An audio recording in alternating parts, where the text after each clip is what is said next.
If you're always running from sin, if everything is always about running from sin, what a sick life that is. How about running to the power? If you're always running from something, you're not focusing on what you're running to because it's in the other track.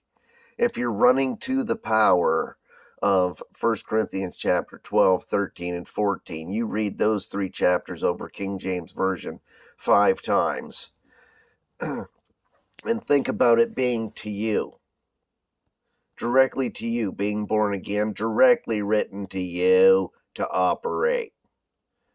1 Corinthians 12, 1 Corinthians 13, 1 Corinthians 14 is written to the believer right now in this grace administration to operate right now. A lot of it you can only operate as it is needed, but speaking in tongues you can operate 24/7, 365, your whole life. That's what you're responsible for. You're responsible for speaking in tongues. Every other manifestation is only able to be utilized as it is needed. Tongues with interpretation in the church is only in the church. You're not always in the church, and it's not always time for manifestations in the church. Prophecy by inspiration. Tongues with interpretation and prophecy. The first one, tongues, is for you. The other two is for the church.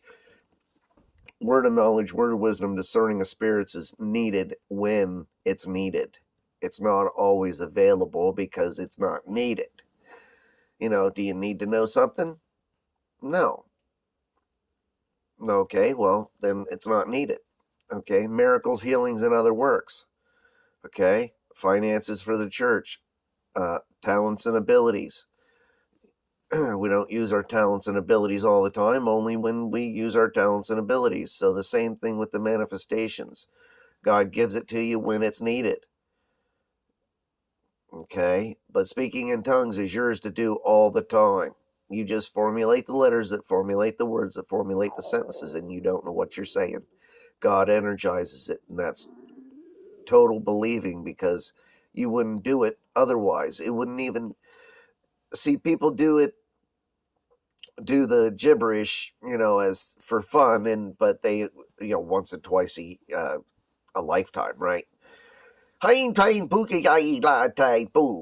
Whatever. Anyway, I'm not saying that was anything, but God energizes it, okay?